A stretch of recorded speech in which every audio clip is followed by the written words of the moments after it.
Welcome back to Leadership Unleashed with me, Daphne Walbridge. So, today we are diving into something every leader grapples with, and that is how to better manage competing priorities while keeping your focus firmly on your long term strategic goals. So, in this episode, we're going to unpack the tools and the strategies you'll need to strike that perfect balance, right? So, I can't wait to get started because I want to share with you three strategies that I think will help you stay laser focused on the big picture while addressing the daily challenges.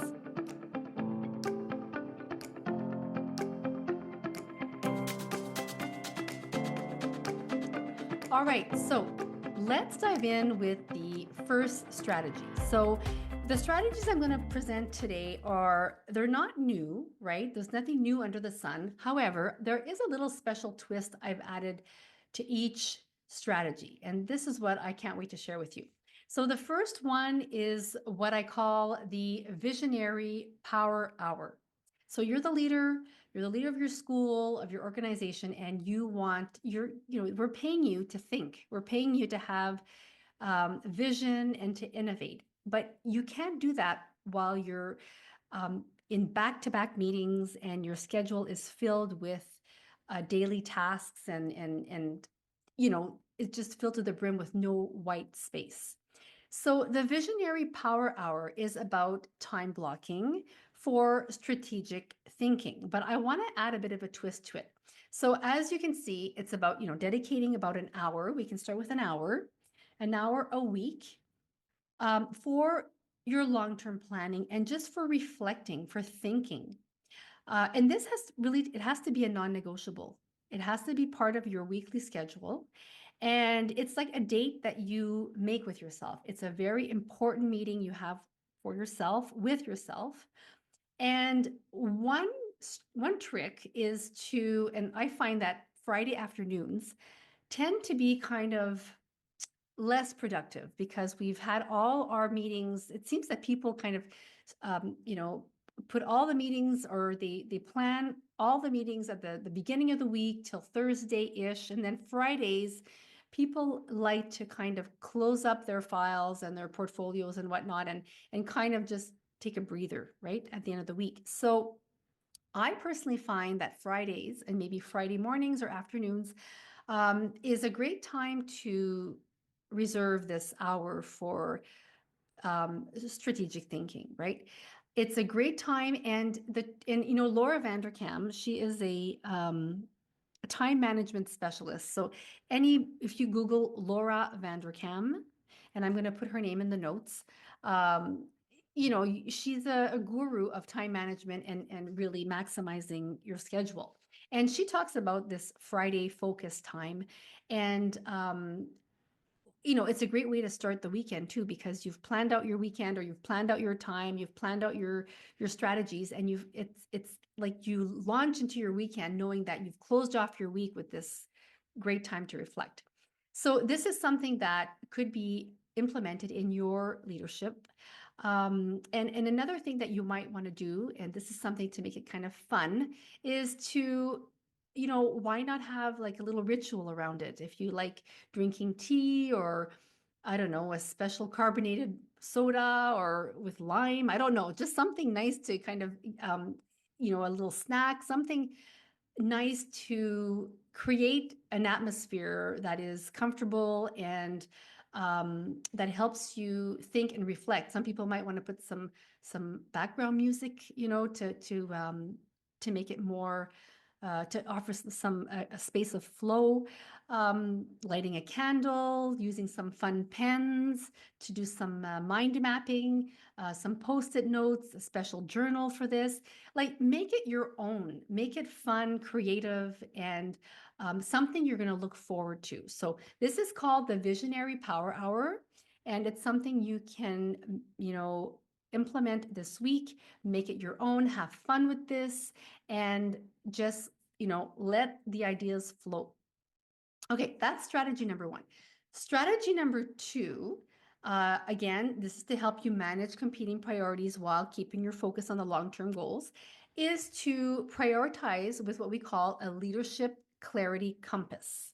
So this is going to look a lot like the Stephen Covey or the Eisenhower matrix, right? What is urgent and important, or important but not urgent, right? You always want to be like in that number two, in the quadrant where it's important but not urgent, because that way you want to always be ahead of the game. You don't want to be um, reacting all the time to emergencies. So when you put in place what we call a leadership clarity compass, that's basically what you're doing, right? So instead of simply, but here's a little twist. You can ask some additional questions. So we know, okay, what's important, what's urgent, what's not urgent, there's that, right? The traditional framework. But what if you added some questions, right? So what if you asked yourself um, whether this task aligns with your core values and your long-term vision, right? So let's say you have something to put in the matrix, but you ask yourself, okay, how does this align with my core values and the long-term vision? Okay. And the other question you can ask is, what is the impact that completing or not completing the task will have on the team or the organization?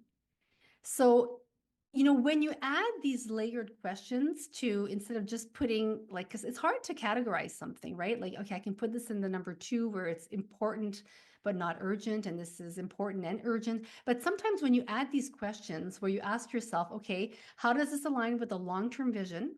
And this is especially important when you're thinking of adding an initiative onto your plate, right? I talked about this in a previous episode where I said maybe you should have a decision-making filter. Well, this can be part of that, right? So you're always thinking, is what we're adding on to our plates, does it align with the values and the vision of the school or the organization? Or what impact is this going to have if we complete it or we don't complete it on the team or the organization?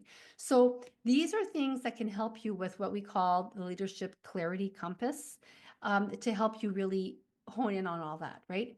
So another thing you're going to want to ask yourself when you want to add another little creative twist to this is that every quadrant it can have what we call an energy level, right? So green can be, for example, a task that is energizing and that aligns with your vision. Yellow can be to reschedule or to delegate, right? Red could be energy draining and tasks that minimize or eliminate. So for the people who are really into like visuals, it's kind of nice to add some kind of color coding to this matrix. And then you can kind of see, oh, wow, I'm really in the red here when it comes to all these tasks, or, oh, wow, these tasks here really are energizing. And if you do this with your staff, you can kind of get to know your staff as well and where their strengths lie and their challenges are as well. And so you can delegate accordingly. So this can be a really powerful tool. It's called the Leadership Clarity Compass. And lastly, the last strategy is called the 90-day sprint to success. So we've all heard of the 90-day plan. And, this is a good strategy because it's just long enough to complete something, but it's not too long where you feel like the goal is too far away. But, instead of just planning a 90-day goal, you can make it into something a bit more dynamic, more energizing, like a sprint. And you can include some milestones and some personal accountability in this. And also, some leaders like to add themes to these sprints, right? So this could be like a well-being sprint, or it could be a student achievement sprint, or a student attendance sprint. So these can be a lot of fun. And again, you can create a visual, right? So for every sprint, every 90-day sprint, you can have like a progress tracker or a goal board in your staff room. And it could be the theme, right? So for this 90 days, this is going to be our theme, all hands on deck. Let's get creative, let's innovate. And how are we going to, focus on our goal and make things happen in these little bite-sized sprints. And what's nice with 90 days is that, like I said, it's just long enough to to see progress, and then you can always course correct. And you're not looking for perfection, you're just looking for um, progress, right? So this is something that's really great. It's kind of like a growth quarter or a vision in action. Like you can name it anything you want. It can be a lot of fun. So that's really what I wanted to offer here. So these three strategies, right? So the time blocking for strategic thinking, prioritizing with the leadership clarity compass, and 90-day sprints for success are all strategies that can help you better manage all the competing priorities that you have as a leader while focusing on your strategic long terms, because you know that every day you're going to have these little challenges pop up. That's life.